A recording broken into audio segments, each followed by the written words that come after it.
ఇచ్చారంటూ ప్రశ్నించడం జరుగుతోంది.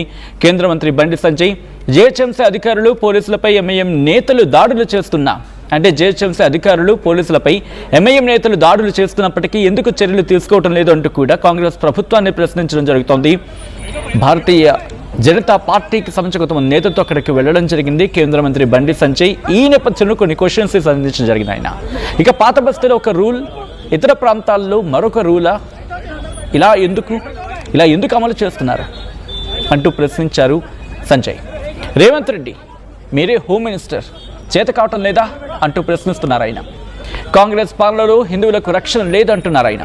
మజ్లిస్ రౌడీల అరాచకాలకు వత్తాస పలకడం సిగ్గుచేటు అంటూ కోట్ చేయడం జరుగుతోంది ఆయన.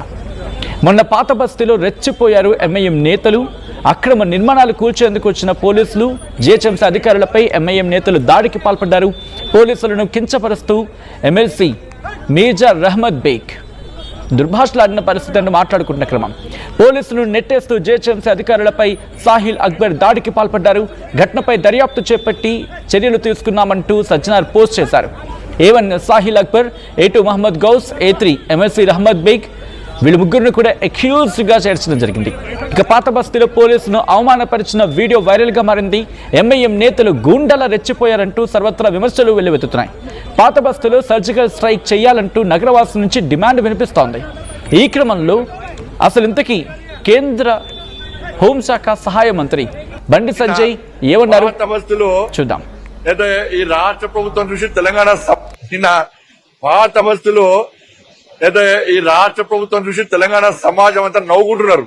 ఎందుకంటే ముఖ్యమంత్రి హోమ్ మినిస్టర్ ఇక్కడ అక్రమంగా నిర్మాణాలలో రోడ్ల మీద ట్రాఫిక్ ఇబ్బంది కలిగించే విధంగా ఉన్నటువంటి నిర్మాణాలను తొలగించడానికి కార్పొరేషన్ అధికారులు వస్తే, పోలీస్ బందోబస్తు వస్తే వాళ్ళ కూల్చేసే సమయంలో పోలీస్ అధికారుల మీద కార్పొరేషన్ సిబ్బంది మీద దాడి చేశారు ఎంఏ పార్టీ వాళ్ళు. సాక్షాత్ ఎమ్మెల్సీ కూడా దాడి చేస్తే కనీసం ఏ ఒక్క వ్యక్తిని కనీసం ఆపే ప్రయత్నం చేయలే. ఇలా అక్కడ గోరక్షను గోవధ నిషేధ చట్టాన్ని అమలు చేయాలని చెప్పి గోవులను వధించడానికి ప్రయత్నం చేస్తుంటే అక్కడ ఆ గోవులను పోలీసులు పట్టించే ప్రయత్నం చేస్తే మా వాళ్ళు మాత్రం నాన్ అవైలబుల్ కేసు పెట్టి లోపడేస్తారు. వాళ్ళు పోలీసులను దాడులు చేయలే. గోవులను రక్షించడానికి ప్రయత్నం చేస్తే నాన్ అవైలబుల్ కేసు పెట్టి జైలు చేస్తున్నారు. ఇక్కడ ఓల్డ్ సిటీలో కార్పొరేషన్ అధికారుల మీద, పోలీసు వాళ్ళ మీద దాడులు చేస్తే కూడా చర్యలు తీసుకున్న పాపన పోలే. ఇది రాష్ట్ర ముఖ్యమంత్రి చేతకాంతనం. ఎంఐఎం పార్టీకి, ఓవైసీ కుటుంబానికి రాష్ట్ర ముఖ్యమంత్రి దాసోహం అయిపోయాడు. ముఖ్యమంత్రి కావాల్సింది ముఖ్యమంత్రి పీఠం, అధికారం. హోంమంత్రి నువ్వే. పోలీసుల మీద దాడి చేసిన వీడియో సోషల్ మీడియాలో దేశం మొత్తం చక్కెర కొడుతున్నాయి. మా రాష్ట్ర ముఖ్యమంత్రికి తెలుసో తెలియదు.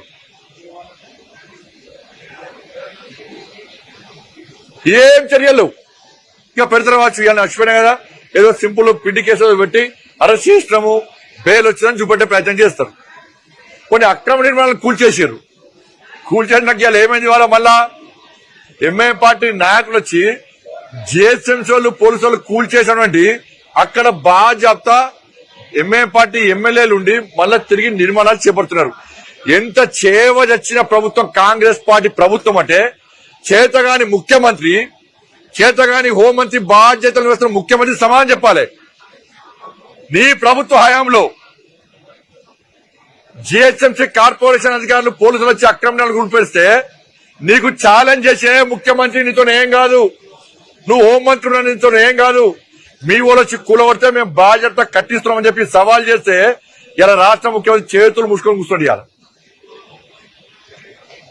ఇలా గదే హైడ్రాల పేదోళ్ళ ఇల్లు కూల్చేస్తే అక్కడ పేదోళ్ళు మా ఇళ్లను కూల్చకండి లాఠీచార్జ్ చేసిరాడ.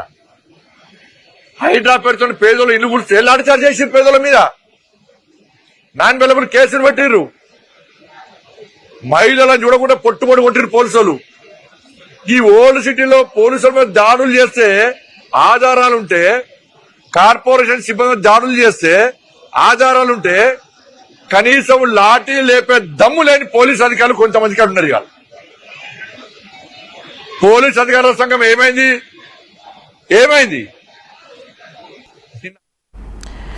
రైట్, అది పోలీస్ అధికారుల సంఘం ఏమైంది అంటూ కూడా ప్రశ్నించడం జరుగుతోంది కేంద్ర హోంశాఖ సహాయ మంత్రి బండి సంజయ్. దాంతోపాటు ఆధారాలు ఉన్నప్పటికీ ఎందుకు మీరు కేసెస్ను రిజిస్టర్ చేయట్లేదు, ఎందుకు మీరు లీగల్గా యాక్షన్ తీసుకోవట్లేదంటూ ఇటు రేవంత్ సర్కార్ని ప్రశ్నించడం జరుగుతోంది.